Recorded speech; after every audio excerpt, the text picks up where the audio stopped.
อ้าวน้องว่าไง DVD เครื่องละ300ได้ปะผมจะซื้อเยอะอะ800เนี่ยก็ทุนแล้วนะตอนนั้นพี่จะขายเกมเพลย์ให้ผม 24,500 ใช่ปะแสดงว่าถ้าพี่ขาย DVD เครื่องละ500อะเพราะฉะนั้นเนี่ยต้นทุนของ DVD พี่อะโอ้โหน้องนี่สันดานพ่อค้าจริงๆนะตัวละ500จ้าหรือเปล่าแล้วผมก็โดนแม่ด่าภาพชัดมีรีโมทก็จะได้อรรถรสเพิ่มมากขึ้นเยอะเลยเฮ้ยยังไม่ได้ขายก็เจ๊งแล้วเปลี่ยนให้เลยของไม่มีรับประกันนะเครื่อง400-500 บาทนี่ผมฟ้องพี่ได้เลยนะเว้ยไปฟ้องพ่อฟ้องแม่น้องเถอะพี่เอา DVD พี่เอาพี่ขึ้นไปเลยนะเว้ยเฮ้ย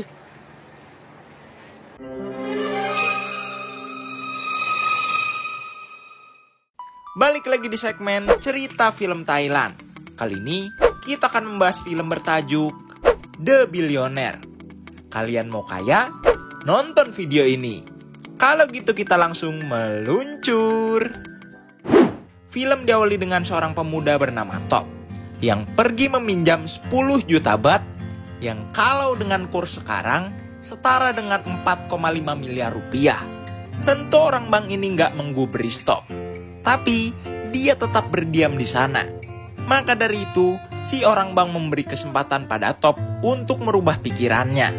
Top mulai bercerita.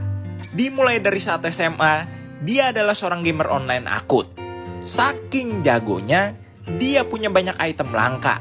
Suatu ketika, ada orang Singapura ingin membeli item langka yang dia punya dengan harga $500 Singapura atau setara 6 juta rupiah. Disitulah dia baru sadar, ternyata dia bisa ngeduitin item-item dari game. Top seketika kaya. Dia jadi satu-satunya murid yang bawa mobil ke sekolah. Tentu dia jadi pusat perhatian anak-anak lain. Suatu ketika, orang tuanya yang gaptek curiga kalau dia punya banyak uang hasil dari judi bola. Dia disuruh berhenti bermain-main, disuruh fokus belajar, dan mulai dibanding-bandingkan dengan kakaknya yang sudah sukses di Tiongkok. Hari-hari berlalu, dia sudah tamat SMA, tapi sayangnya dia tidak lulus masuk ke universitas negeri. Hari itu dia jajan lagi. Kali ini dia membeli PS2 dengan bonus DVD player. Saat pulang, orang tuanya baru tahu kalau dia nggak lulus ujian masuk universitas negeri. Bapaknya pun pusing mikirin gimana bayarnya kalau dia masuk universitas swasta yang biayanya mahal itu. Tabungan Top juga makin menipis, dikarenakan game online sumber penghasilannya mulai sepi pemain. Bahkan akunnya pun sudah di-banned karena terdeteksi menjual belikan barang di luar game. Tapi dia harus punya uang biar dia nggak ngebebani orang tuanya. Dia pun balik ke toko tadi, memborong DVD player supaya dapat potongan harga. Dan nantinya dia akan jual lagi.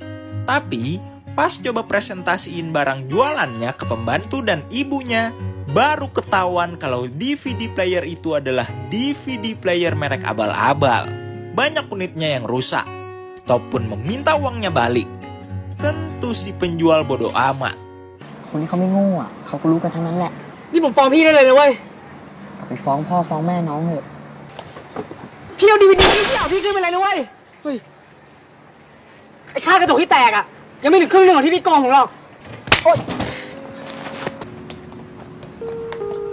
Dia pun pulang dengan tumpukan elektronik sampah itu. Di tengah jalan, dia bertemu dengan ayahnya. Ayahnya ternyata habis mengambil uang untuk biaya kuliah Top. Tapi Top tolak mentah-mentah. Dia mau mencari uang kuliahnya sendiri. Akhirnya dia kuliah. Tapi tahu nggak kalian dari mana uangnya? Ternyata dia mencuri jimat berlapis emas milik ayahnya, lalu dia gadai di toko jimat. Kriminal nih orang. Tapi kenyataannya saat kuliah pun dia ogah-ogahan. Dia banyak bolos kelas dan meminta temannya merekam materi dengan rekaman tape. Dia malah lebih memilih ngeliatin pacarnya yang seorang anak teater. Saat jalan pulang, dia lapar. Kebetulan dia melewati Food Expo. Top pun mampir ke sana. Di sana, dia melihat berbagai macam mesin pembuat makanan sekaligus icip-icip makanan gratis. Dan mata dia tertuju pada mesin pemanggang kacang satu ini. Dengan tabungan seadanya, dia pun menyewanya. Tentu ayahnya marah. Suatu hari, dia mendapat vision kalau Dewi Keberuntungan menyertai dirinya menjual kacang panggang. Dia pun berambisius.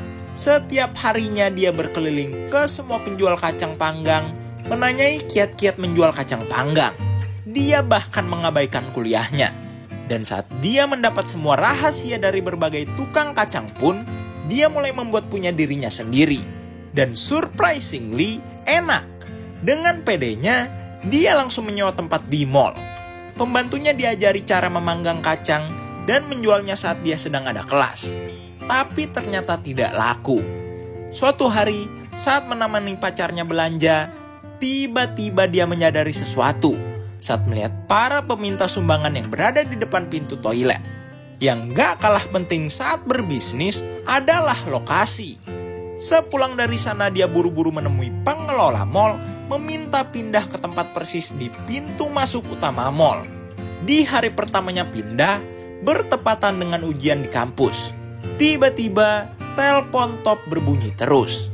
Dia gelisah antara memilih ujiannya atau mengangkat telepon itu.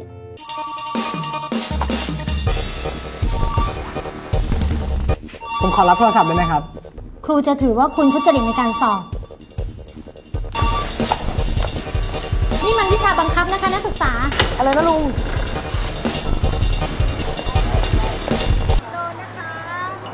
นะครับรอแป๊บนึงนะครับ เครื่องคั่วเร็ว ขยายสาขากันเลยไหม นี่เพิ่งขายวันแรกเองนะเนี่ย วันแรกยังขายกระฉูดขนาดเนี้ยแล้วถ้าเรามี10 สาขานะ เดือนหนึ่งนี่เราได้1.2 ล้านเลยนะลุง เอาเลยไหมลุง ว่าไง Buset, main langsung cabang baru aja lu. Dia pun merasa pilihannya menelantarkan ujian itu tepat. Dan benar aja, gak lama setelah itu dia menyewa 1 mesin lagi, beserta 1 karyawan penjaga untuk membuka booth di mall lain. Tiba-tiba, pacarnya datang. Pacarnya marah-marah karena Top mengabaikan pendidikannya. Suatu hari, Top terancam putus kontrak dengan tempat sewa mall itu. Dikarenakan asap dari pembakarannya mengotori langit-langit mall. Tentu dia nggak mau dikeluarin gitu aja. Dia pun mengecat ulang sendiri langit-langit mall yang bernoda itu. เฮ้ย น้อง มารบกวนลูกค้าต้องมาทาหลังห้างปิด จับนิ่งๆหน่อยดี มันสั่น หมดเวลาแล้ว ไปได้แล้ว ขอเวลาอีกนิดนึงนะ เขียนไว้แค่เที่ยงคืนเองนะ ผมขอเหอะ หมดเวลาแล้วก็ต้องกลับ เขาจะเล่นงานพี่เอา อ่ะ พี่เป็นแม่ของน้องใช่ไหมครับ ใช่ค่ะ อบรมลูกบ้างนะครับ Gila, keren banget nih Satpam. Ibunya menyuruh Top menyerah dengan usaha kacangnya itu karena ternyata mereka sekeluarga akan pindah ke Tiongkok mengikuti jejak kakak Top. Tapi Top kekeh pingin tinggal di sini membangun bisnisnya. Dia pun jadi ditinggal dengan pembantunya aja. Tapi sayang, gak lama setelah itu kontrak tempat sewanya tetap dicabut pihak mall. Suatu hari, tiba-tiba pagar rumahnya digantungi surat penyitaan rumah. Gimana nggak makin pusing lu? Dia tidak sengaja bertemu dengan pacarnya yang selama berhari-hari nggak dikabarin.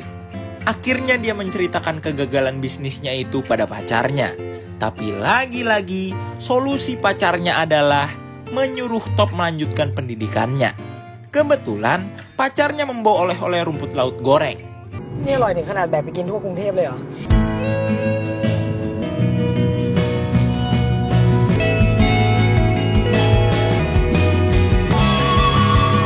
Ide bisnis Top muncul. Dia mulai mencoba membuat rumput laut goreng. Tapi rumput laut gorengnya tidak bisa tahan lama. 3 hari langsung basi. Dia pun pergi menemui seorang dosen ahli pangan di sebuah universitas. Dia menjual kesedihan tentang hidupnya supaya si dosen mau membagi ilmunya. Solusi supaya rumput lautnya tidak basi dalam 3 hari adalah mesin vakum ini. Hari itu juga dia memulai prototipenya. Tapi sampai berkardus-kardus rumput laut pun mereka belum mendapatkan gorengan yang pas. Karena uangnya sudah habis, dia pun menjual semua komputernya. Antara gigih sama bego emang beda tipis sih. Dia tetap menepati janji ke pacarnya kalau dia akan memulai pendidikannya lagi. Sepulang dari daftar ulang, มาทอดรถหน่อยกันดีกว่า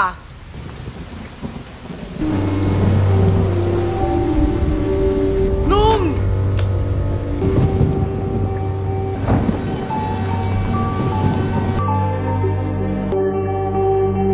Dia mulai menggoreng rumput laut itu sendiri. Dan saat bungkus terakhir yang tersisa,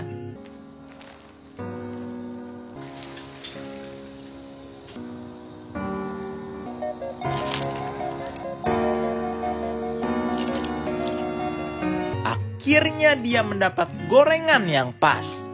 Dan kayaknya sih, rahasianya adalah si rumput laut harus direndam di air terlebih dahulu. Untungnya, pembantunya tidak mengalami hal yang fatal. Sesaat dia pulih, mereka pun mulai menjual produk rumput laut mereka. Dia pun yakin sebentar lagi dia akan kaya lagi. Tapi, saat tahu kebenarannya kalau keluarganya berhutang 40 juta baht, rasanya kata kaya terlalu jauh untuk dicapai. Rumah mereka pun sebentar lagi akan melewati masa tenggat untuk disita. Malam itu Top iseng mendengarkan rekaman kuliahnya. Dosennya sedang mengajar tentang strategi bisnis hutan rimba. Dia pun engeh kalau minimarket yang baru dia kunjungi adalah contoh bisnis dari strategi bisnis itu. Dia langsung menghubungi 7-Eleven menanyakan cara untuk memasarkan produknya di sana. Dengan bahan presentasi dadakan, Top menjelaskan produknya dengan cepat ke salah satu penanggung jawab di sana. Tapi omongannya langsung dipotong. Dia bilang kalau kemasan produknya belum layak dipasarkan.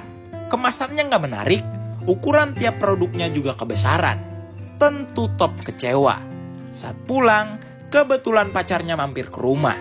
Dia kecewa dengan Top yang nggak jujur tentang masalah keluarganya. Tapi ujung-ujungnya, solusi pacarnya adalah fokus ke pendidikan. Top yang kelihatannya muak ngedenger itu lagi, dia pun menelantarkan pacarnya di depan rumah. Tapi seenggaknya Top sadar kalau dia emang brengsek. Bisa-bisanya dia mengabaikan kekhawatiran pacarnya yang kelihatan segitu cintanya pada Top. Besoknya, Top pergi ke tukang desain, meminta mendesain kemasan produknya yang bernama Taukenoi, yang dalam bahasa Indonesia berarti pengusaha muda. Saat produknya dirasa sudah siap dipasarkan, dia kembali ke 7-Eleven. Tapi setelah berjam-jam menunggu si ibu ini, dia tidak keluar-keluar juga. Dia pun pulang tanpa hasil.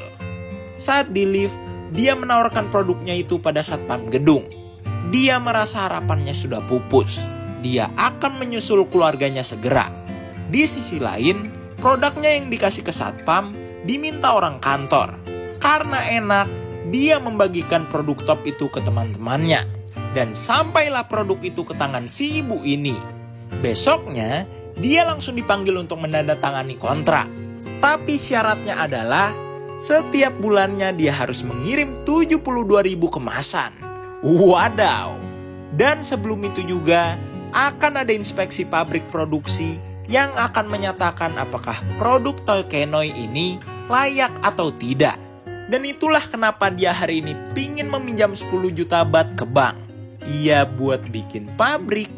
Tapi sayangnya, setelah mendengar kisah jatuh bangun dan kegigihan Top, si pegawai bank tetap tidak bisa memberikan pinjaman.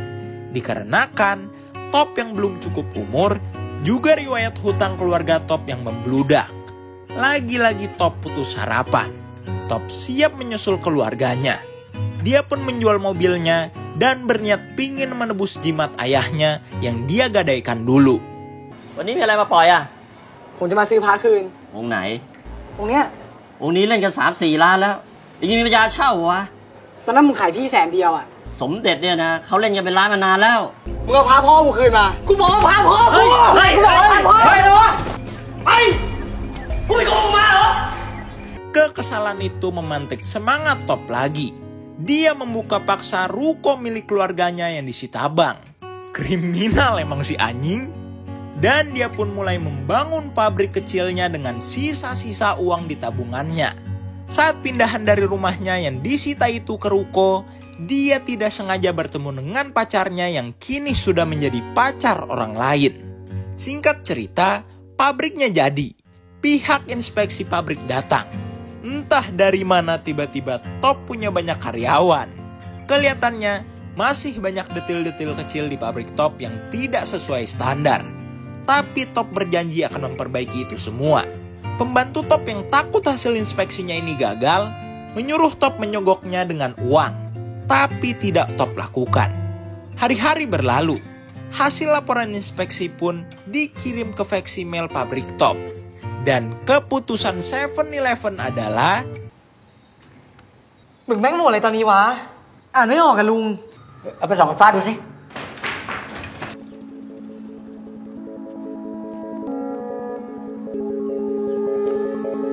Haloลุง hari pengiriman bulan pertama pun tiba.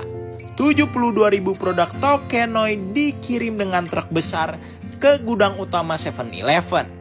Film pun ditutup dengan keberhasilan Top mengekspansi bisnis rumput lautnya ke seluruh dunia dengan nama yang sama persis kayak di film ini, yaitu Tokenoy. Tamat. Jadi, pesan yang bisa kita ambil dari film ini adalah, walau antara gigih dan tolol beda tipis, tapi ingat, usaha tidak akan mengkhianati hasil. Oke, jadi itulah cerita alur film The Billionaire yang KJT Nerd bawakan. Dengan kisah jatuh bangun remaja 19 tahun yang coba-coba membangun bisnis ini, rating yang KJT Nerd kasih buat film ini 8/10. Nah, kalau penasaran sama film ini selengkapnya, makanya cus dimonggoin untuk ditonton sendiri. Sekedar mengingatkan, jangan lupa untuk komen, like, dan subrek. Oke? Kalau begitu, KJT Nerd signing out.